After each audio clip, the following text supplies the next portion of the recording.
ನೀವು ನೋಡ್ತಾ ಇದ್ದೀರಾ ಸುವರ್ಣ.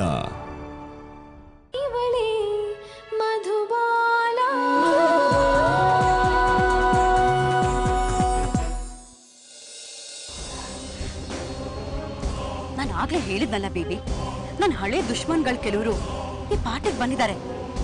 ಅವ್ರು ನನ್ನ ನೋಡಿ ಏನ್ ಬೇಕಾದ್ರೂ ಮಾಡ್ಲಿ, ಅದನ್ನ ನಾನು ಅನುಭವಿಸೋದಕ್ಕೆ ರೆಡಿ ಆಗಿದ್ದೀರಿ. ಆದ್ರೆ ನೀನು ಅವ್ರ ಕಣ್ಣಿಗೆ ಬಿದ್ರೆ ನಿನಗೆ ತೊಂದರೆ ಆಗ್ಬೋದು. ನಿನ್ಗೇನು ಆಗ್ಬಾರ್ದು ಅನ್ನೋ ಕನ್ಸನ್ ಅಷ್ಟೇ. Please try to understand baby. ಸರಿ ಮಾಮ್.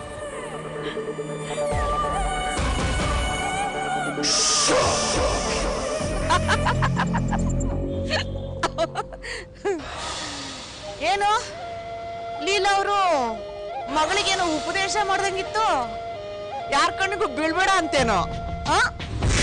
ಅದೆಲ್ಲ ನಿನಗ್ಯಾಕೆ? ನಿನ್ ಕೆಲಸ ಎಷ್ಟಿದೆಯೋ ಅಷ್ಟು ನೋಡ್ಕೊಂಡು ಹೋಗು.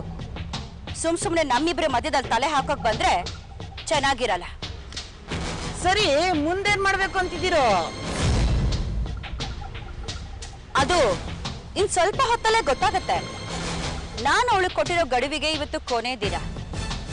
ನೋಡೋಣ ಅವಳು ಕೊಟ್ಟ ಮಾತನ್ನ ಅವಳು ಉಳಿಸ್ಕೊಳ್ತಾಳೋ ಅಥವಾ ತಾನಾಗೆ ತನ್ನ ಗಂಡನ ಜೀವನನ ನರ್ಕಕ್ಕೆ ತಳ್ತಾಳೋ ಅಂತ. ಅಂದ್ರೆ ನಿನ್ಗೆ ಯಾಕೆ ಅಷ್ಟು ಅವಸರ? ಸ್ವಲ್ಪ ಹೊತ್ತಿರು, ನೋಡೋಣ ಏನ್ ನಡೆಯುತ್ತೆ ಅಂತ. ನಿನಗಿಂತ ಹೆಚ್ಚಾಗಿ ನನಗೆ ನಿನ್ನಷ್ಟು ಅವಸರ ನಾನು ಮಾಡಿದಿದ್ರೆ ಕತೆ ಇಲ್ಲಿವರೆಗೂ ಬರೋದಕ್ಕೆ ನಾನು ಬಿಡ್ತಾನೆ ಇರಲಿಲ್ಲ. ಇಷ್ಟೊತ್ತಾಗ್ಲೇ ರಕ್ತ ಚರಿತ್ರೆ ಬರೀತಿದ್ದೆ.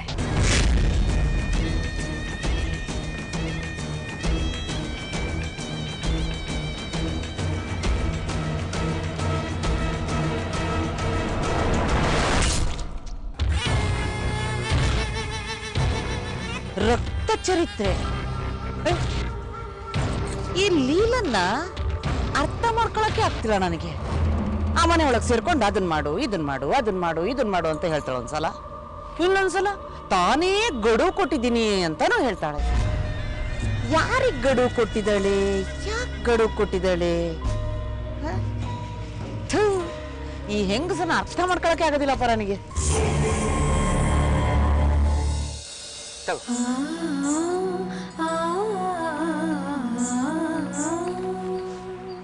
ನೂರ್ ಕಾಲ ಇಬ್ರು ಚೆನ್ನಾಗಿ ಬಾಳಿ.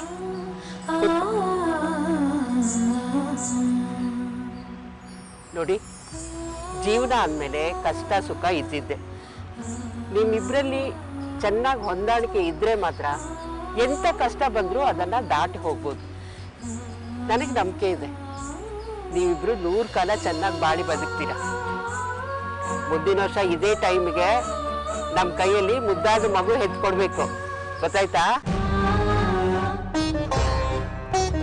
ನೋಡ್ ಮಧು, ಈಗ ನಿನ್ಮೇಲೆ ಜವಾಬ್ದಾರಿ ಜಾಸ್ತಿನೇ ಇರುತ್ತೆ. ನೀನು ಬೇರೆ ಮನೆಯಿಂದ ಬಂದವಳು. ಈ ಮನೆ ಆಚಾರ ವಿಚಾರನ ತಿಳ್ಕೊಂಡು ಕಷ್ಟ ಬಂದಾಗ ಅರ್ಥ ಮಾಡ್ಕೊಂಡು ಹೊಂದ್ಕೊಂಡು ಹೋಗ್ಬೇಕು. ಸಂಸಾರ ಭದ್ರ ಆಗೋದೇ ಹೆಣ್ಣಿನ ಸಹನೆ ತಾಳ್ಮೆ ಮೇಲೆ ಕಣೆ. ನಾನು ಹೇಳಿರೋ ಈ ಮಾತನ್ನ ಜೀವನ ಪರ್ಯಂತ ನೆನ್ಪಿಟ್ಕೋಬೇಕು ನೀನು, ಗೊತ್ತಾಯ್ತಾ? ಸರಿಯಾಗಿ ಹೇಳಿದ್ರಿಮ್ಮ. ನಮ್ಮ ಮಧು ನಮ್ಮ ಮನೆ ಪುಟ್ಟ ದೇವತೆ. ಅವಳಿಂದ ನನ್ನ ಮನೆ, ನನ್ನ ಮಗನ ಬದುಕು ಚೆನ್ನಾಗಿ ಆಗ್ತಾ ಇದೆ. ಇನ್ನು ಮುಂದೆ ನಾವು ಸಂತೋಷದಿಂದ ಸಂಸಾರ ನಡೆಸ್ತಾನೆ ಅನ್ನೋ ನಂಬಿಕೆ ನನಗಿದೆ. ಅರ್ಥ ಆಯ್ತೇನೋ ಕೃಷ್ಣ?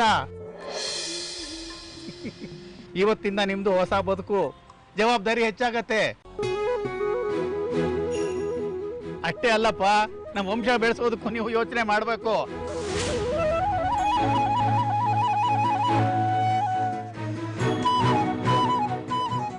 ನಾವು ನಮ್ಮ ಮುಂದಿನ ತಲೆಮಾರು ನೋಡೋದಕ್ಕೆ ಕಾತ್ರದಿಂದ ಕಾಯ್ತಾ ಇದ್ದೀವಿ.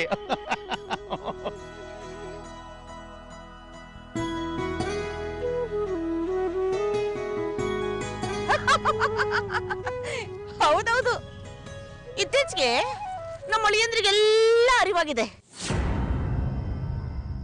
ಕಾಯೋಣ ಬಿಡಿ ಬಿಗ್ರೆ, ಸದ್ಯದಲ್ಲೇ ನಮ್ಮ ಮಧು ಸಿಹಿ ಸುದ್ದಿ ಕೊಟ್ರು ಕೊಡ್ಬೋದು ಅಲ್ವೇನೆ ಮಧು? ಬಿಡ್ರೆ ಚಿನ್ನದ ಉಡ್ದಾರ, ಬೆಳ್ಳಿ ಕಾಲ್ಗೆಜ್ಜೆ ಎಲ್ಲ ರೆಡಿ ಮಾಡಿ ಇಟ್ಕೊಂಡಿರಿ. ನಮ್ಮ ಅತ್ತೆಯವರು ದೃಷ್ಟಿ ಹುರಿ, ತಾಯ್ತ, ಬಾಲಗ್ರಹ ಪುಸ್ತಕ ಎಲ್ಲ ಈಗ್ಲೇ ರೆಡಿ ಮಾಡಿ ಇಟ್ಕೊಂಡ್ಬಿಟ್ಟಿದ್ದಾರೆ. ಇನ್ನು ಮಧು ಮಗು ಹೆತ್ಕೊಡೋದೊಂದೇ ಬಾಕಿ ಅಲ್ವೇನೆ?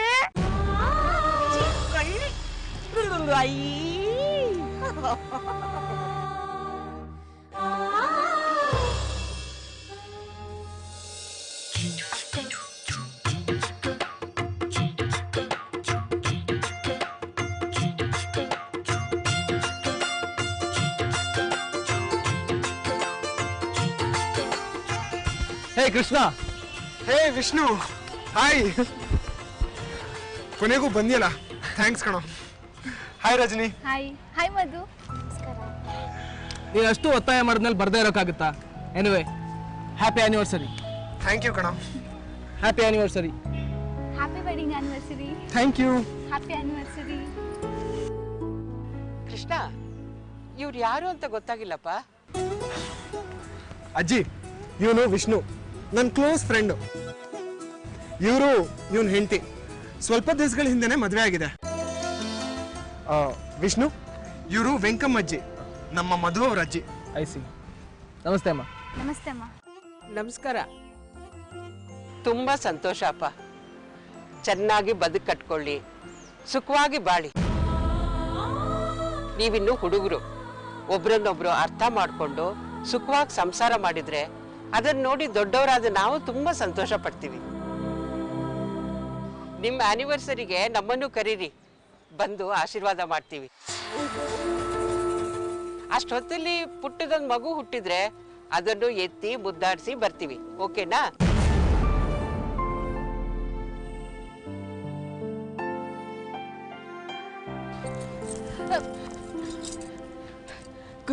ಗುರುಗಳೇ, ಗುರುಗಳೇ, ಬಾರಿ ಅಮ್ಮ, ಬಾರಿ ಬಾರಿ ಬಾರಿ ಬಾರಿ ಬಾರಿ ಬಾರಿ. ಗುರುಗಳೇ, ಗುರುಗಳೇ, ಆಶೀರ್ವಾದ ಮಾಡಿ ಗುರುಗಳೇ. ಒಳ್ಳೇದಾಗಿ, ಒಳ್ಳೇದಾಗಿ, ಸಂತೋಷ. ನಮಸ್ಕಾರ ಮಾಡಿ. ಕಲ್ಯಾಣ ಮಸ್ತು, ಕಲ್ಯಾಣ ಒಳ್ಳೇದಾಗಿ. ಗುರುಗಳೇ, ನನ್ನ ಮಗಳು ಮದುವೆ ವಯಸ್ಸಿಗೆ ಬಂದು 3 ವರ್ಷ ಆಯ್ತು, ಇನ್ನೂ ಮದುವೆ ಆಗಿಲ್ಲ. ನನಗೆ ಅದೇ ಯೋಚನೆ ಆಗ್ಬಿಟ್ಟಿದೆ. ಅಯ್ಯೋ, ಅದಕ್ಕೆ ಯಾಕಮ್ಮ ಯೋಚನೆ? ಈಗಿನ ಕಾಲದಲ್ಲಿ ಹೆಣ್ಣು ಮಕ್ಳಿಗೆ ಮದುವೆ ಮಾಡೋದು ಒಂದು ದೊಡ್ಡ ವಿಷಯನೇನಮ್ಮ. ಒಳ್ಳೆ ಹುಡುಗನ ನೋಡಿ ಮದುವೆ ಮಾಡಿ. ಅಯ್ಯೋ, ನೀವು ಹೇಳಿದ್ರಿ ಅಂದ ತಕ್ಷಣ ಯಾರ್ಯಾರಿಗೋ ಕೊಟ್ಟು ನನ್ನ ಮಗಳನ್ನ ಮದುವೆ ಮಾಡಕ್ಕಾಗತ್ತಾ ಗುರುಗಳೇ? ನನ್ನ ಮಗಳನ್ನ ಸಾಫ್ಟ್ವೇರ್ ಹುಡುಗಂಗೆ ಕೊಡ್ಬೇಕು ಅಂತ ಅನ್ಕೊಂಡಿದೀನಿ. ನಿಮ್ ಕಣ್ಮುಂದೆ ಯಾರಾದ್ರೂ ಒಬ್ಬ ಸಾಫ್ಟ್ವೇರ್ ಹುಡುಗ, ಸುಂದರವಾಗಿರೋ ಹುಡುಗ, ಲಕ್ಷ ಲಕ್ಷ ಎಣಿಸುವಂತ ಹುಡುಗ ಇದ್ರೆ ಹೇಳಿ ಗುರುಗಳೇ, ನನ್ನ ಮಗಳನ್ನ ಅವ್ರಿಗೆ ಮದುವೆ ಮಾಡ್ತೀನಿ. ಆಗ್ಬಹುದು, ನೋಡೋಣ. ಇವಳು ಮದುವೆ ಆಗ್ತಿದ್ದಂಗೆ ಫಾರಿನ್ಗೆ ಹೋಗ್ಬಿಡ್ಬೇಕು. ನಮ್ಮ ಅಳಿಯಂದ್ರು ಅಲ್ಲಿ ಓಡಾಡೋದಕ್ಕೆ ದೊಡ್ಡ ಕಾರ್ ಇರ್ಬೇಕು. ಆಮೇಲೆ ಮದುವೆಗೆ 1 ವರ್ಷಕ್ಕೇನೆ ಬಾಣಂತನ ಅಂತ ಹೇಳಿ ನನ್ನ ಇವರು ಅಲ್ಲಿಗೆ ಕರ್ಸ್ಕೋಬೇಕು, ಏರೋಪ್ಲೇನ್ ಅಲ್ಲಿ. ಇಂಥ ಹುಡುಗ ಯಾರಾದ್ರೂ ಇದ್ರೆ ಹೇಳಿ ಗುರುಗಳೇ. ನೀವು ಹೂ ಅಂದ್ರೆ ನಾಳೆನೆ ಮದುವೆ ಫಿಕ್ಸ್. ಆಯ್ತಮ್ಮ, ಶುಭಸ್ಯ ಶೀಘ್ರಂ. ಒಳ್ಳೇದಾಗಿ, ಒಳ್ಳೇದಾಗಿ. ಆಯ್ತು, ಸಂತೋಷ, ಸಂತೋಷ. ಒಳ್ಳೇದಾಗಿ, ಒಳ್ಳೇದಾಗಿ.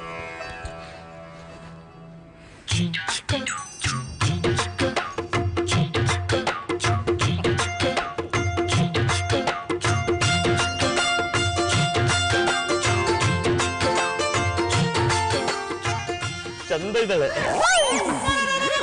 ಸಾರಿ, ಎಲ್ಲ ಅಮ್ಮಂದ್ರು ತಮ್ಮ ಹೆಣ್ಣು ಮಕ್ಕಳಿಗೆ ಸಾಫ್ಟ್ವೇರ್ ಇಂಜಿನಿಯರೇ ಬೇಕು ಅನ್ನೋದಾದ್ರೆ ಪಾಪ ಹಾರ್ಡ್ವೇರ್ ಅಂಗಡಿ ಇಟ್ಟಿರೋರಿಗೆ ಯಾರು ಹೆಣ್ಣು ಕೊಡ್ತಾರೆ? ಏನ್ ನಿಮ್ ಮಾತಿನ ಅರ್ಥ? ಅಂದರೆ ನೀವು ಗುರುಗಳ ಹತ್ರ ಮಾತನಾಡೋದು ನೀವು ಮನುಷ್ಯ ಕದ್ದು ಕೇಳಿಸ್ಕೊಂಡಿದ್ದಾರೆ. ಈಗ ನೀವು ಒಪ್ಪಿಕೊಂಡ್ರೆ ಮನೆಗೆ ತೋರಣ ಕಟ್ಟಿ ಊರಿಗೆ ಊರಣದ ಊಟ ಹಾಕಿಸುವಂತ. ಅಯ್ಯೋ ಹುಚ್ಚು ಮುಂಡವ, ಆಗ್ಲೇನೆ ಹೇಳಿಲ್ಲ ನಾನು ನೀನು ರಿಜೆಕ್ಟೆಡ್ ಅಂತ. ಮತ್ತೆ ಬಂದ್ರೆ ಅಲ್ಲ ರೀ, ಸಾಫ್ಟ್ವೇರ್ ಇಂಜಿನಿಯರ್ ತಿಂಗಳಿಗೆ ಎಷ್ಟು ಲಕ್ಷ ಸಂಪಾದನೆ ಮಾಡ್ತಾನೆ?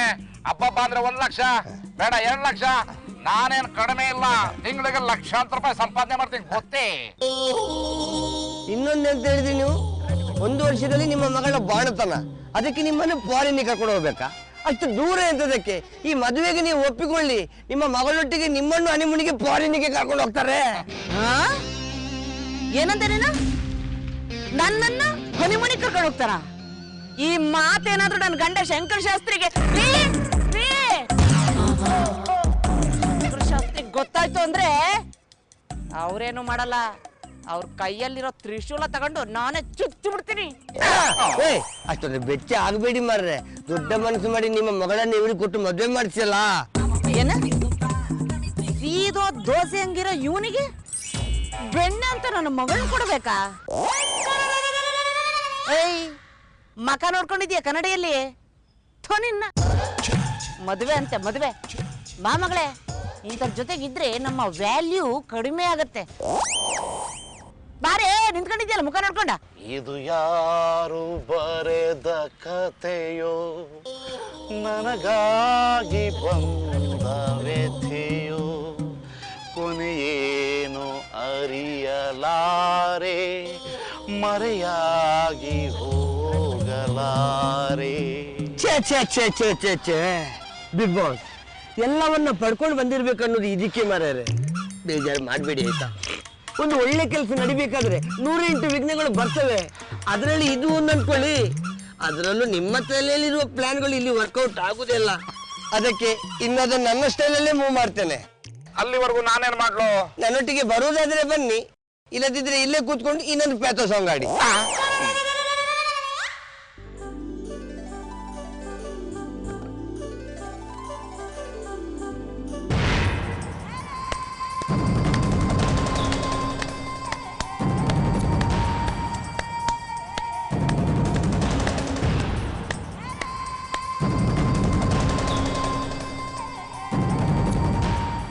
ನಾಟಕನ ತುಂಬಾ ಚೆನ್ನಾಗೇ ಮಾಡ್ತೀಯ. ಏನೇನ್ ಸಡಗರ ಸಂಭ್ರಮ. ಅಬ್ಬಬ್ಬಬ್ಬಬ್ಬ, ಈ ಶ್ರೀನಿವಾಸ ಕಲ್ಯಾಣ ಸಿನಿಮಾ ನೋಡ್ಕೊಂಡು ನಾನು ನನ್ನ ಮಗಳು ಹೊಟ್ಟೆ ಉರ್ಕೊಂಡು ಸಾಯ್ಲಿ ಅಂತನ ನಮ್ಮ ಮನೆ ತನಕ ಬಂದು ನಮ್ಮನ್ನ ಈ ಪ್ರೋಗ್ರಾಮ್ಗೆ ಇನ್ವೈಟ್ ಮಾಡಿದ್ದು. ನಿಮ್ ಕಣ್ಣ ಕಂಡಿದ್ದನ್ನ ನೀವು ಮಾತಾಡ್ತೀರಾ? ಇದ್ಯಾವುದು ನನಗೆ ಬೇಕಾಗಿರ್ಲಿಲ್ಲ. ಅಪ್ಪ ಅವ್ರ ಖುಷಿಗೆ ಅಂತ ಇಷ್ಟೆಲ್ಲ ಅರೇಂಜ್ ಮಾಡಿದ್ದು. ನಾನು ಬೇಡ ಅನ್ನಕ್ಕಾಗ್ಲಿಲ್ಲ.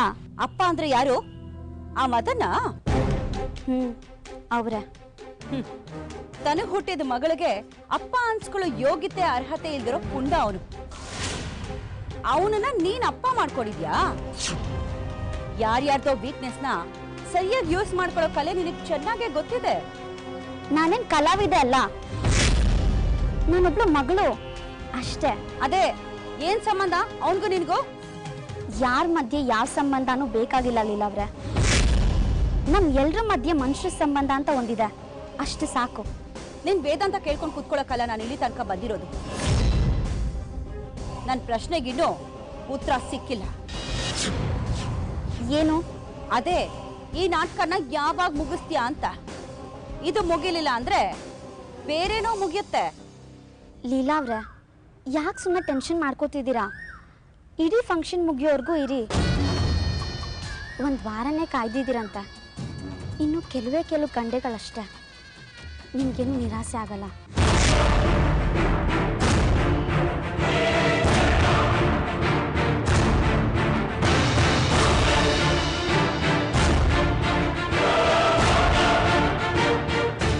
ನನ್ನ ಮಾತು ಅವಳಿಗೆ ಅರ್ಥ ಆಗಿದೆ. ಅವಳು ಇಷ್ಟೊಂದು ದೃಢವಾಗಿ ಹೇಳ್ತಿದ್ದಾಳೆ ಅಂದ್ರೆ ನಾನು ನಂಬಬೇಕು. ಕಾಯ್ತೀನಿ.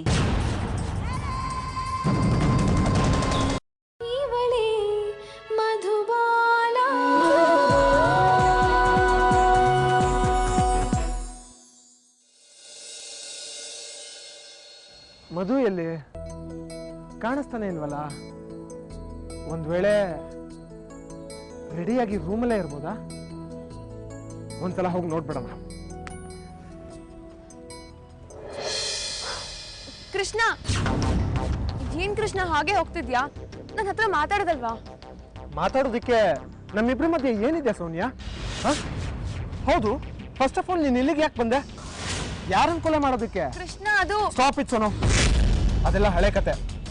ಮಾತಾಡ್ಬೇಡ ನೀನು. ನಿನ್ ಬಗ್ಗೆ ನನಗೆ ಮನ್ಸು ಮುರಿದು ಹೋಗಿದೆ.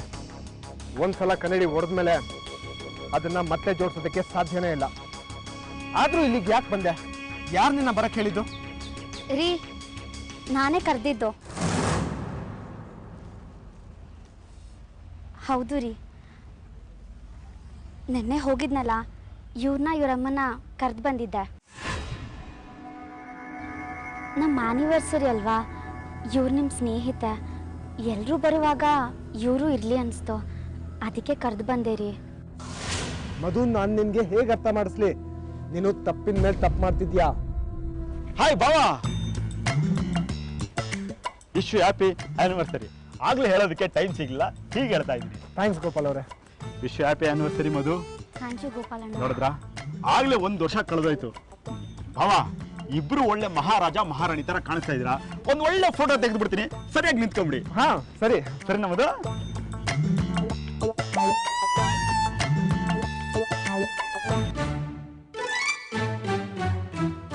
ರೀ, ಸ್ವಲ್ಪ ಸೈಡಿಗೆ ಬನ್ರಿ. ಗಂಡ ಹೆಂಡತಿ ಮಧ್ಯೆ ನಿಮ್ದೇನ್ರಿ?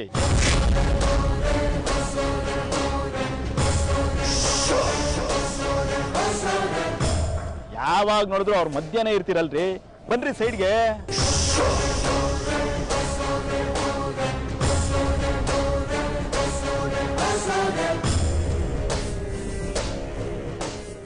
ಬಾವಾ, ಒಳ್ಳೆ ಫೋಸ್ ಕೊಡಿ. ಇಬ್ರು ಹತ್ರ ಬನ್ನಿ, ಬನ್ನಿ ಹತ್ರ ಬನ್ನಿ. ಹಾ ಹಾಗೆ. ಭವಾ, ಮಧು ಕಣ್ಣಲ್ಲಿ ಕಣ್ಣಿಟ್ಟು ನೋಡಿ. ಹಾ,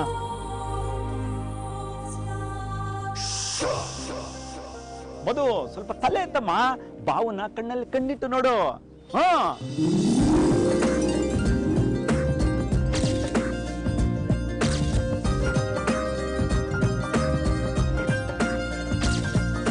ಭವಾ, ಹಾಗೆ ಮಧು ಹಿಂದೆ ಹೋಗಿ ಮಧುನ ಬಳಸಿ ತಪ್ಕೊಳ್ಳಿ.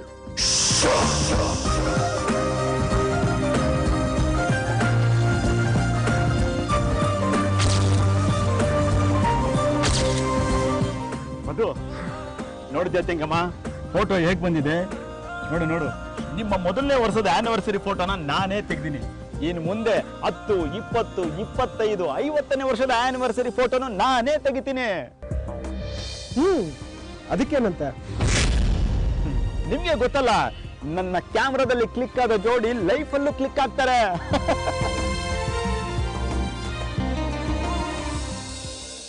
ಅದೆಲ್ಲ ನಿನ್ ಕನ್ಸು ಗೋಪಾಲಣ್ಣ. ಇವತ್ತು ನಿನ್ನ ಈ ನಂಬಿಕೆ ಸುಳ್ಳಾಗತ್ತೆ. ಇದೇ ನನ್ನ ಬದುಕಿನ ಕೊನೆ ಆನಿವರ್ಸರಿ. ಇನ್ನು ನೀನ್ ಅಂದ್ಕೊಂಡಂಗೆ 10, 20 ಎಲ್ಲ ಎಲ್ಲಿಂದ ಬಂತು?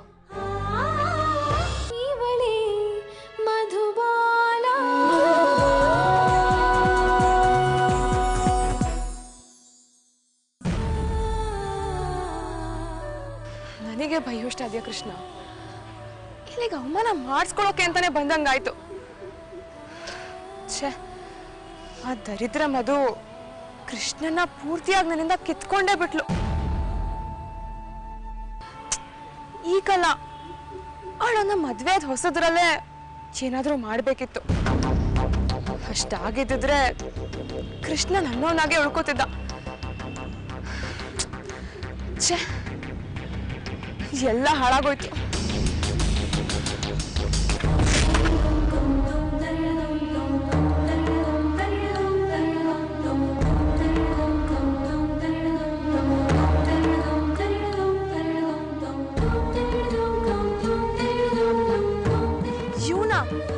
ಇವನಿಂದಲೇ ನನ್ ಲಾಸ್ಟ್ ಪ್ಲಾನ್ ಎಲ್ಲ ಎಕ್ಕುಟ್ ಹೋಗಿದ್ದು.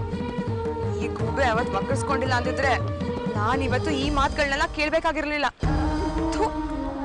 ಒಬ್ಬೊಬ್ರು ಎಲ್ಲಿಂದ ಬಂದು ಗಂಟು ಬೀಳ್ತಾರೋ.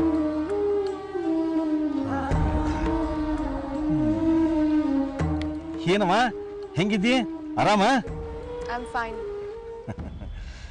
ಅವತ್ತಾದ್ಮೇಲೆ ಮತ್ತೆ ನೀ ಭೇಟಿನೇ ಆಗ್ಲಿಲ್ಲಲ್ಲ? ನೀನು ಫಂಕ್ಷನ್ ಬಂದಿದ್ದು ಭಾಳ ಚಲೋ ಆತ್ ನೋಡುವ. ಅಂದಂಗ ಯಾರಾದ್ರು ಬಂದಿರಿ ನೀವು? ನಾನು ಮತ್ತೆ ಯಾವುದೇ ಕಾರಣಕ್ಕೂ ನೀನ್ ನನ್ನ ಮಗಳು ಅನ್ನೋ ವಿಷಯ ಯಾರಿಗೂ ಗೊತ್ತಾಗಬಾರ್ದು. ನಾನೊಬ್ಳೆ. ಹೌದಾ? ಅಡ್ಡಿಲ್ಲ ಬಿಡು, ಊಟ ಮಾಡ್ಕೊಂಡು ಹೋಗ್ಬೇಕವಾ. ಆಮೇಲೆ ಹೆಂಗನ್ನಿಸ್ತು ಈ ಪ್ರೋಗ್ರಾಮು, ಅರೇಂಜ್ಮೆಂಟ್ಸು? ಸೂಪರ್. ನೀನು ಆದಷ್ಟು ಲಗು ಒಬ್ಬ ಚಲೋ ಹುಡುಗನ್ ನೋಡಿ ಮದುವೆ ಮಾಡ್ಕೊಳವಾ. ನಾವು ಅಲ್ಲಿಗೆ ಬಂದು ಹಿಂಗ ಅರೇಂಜ್ಮೆಂಟ್ ಮಾಡ್ತೀವಿ.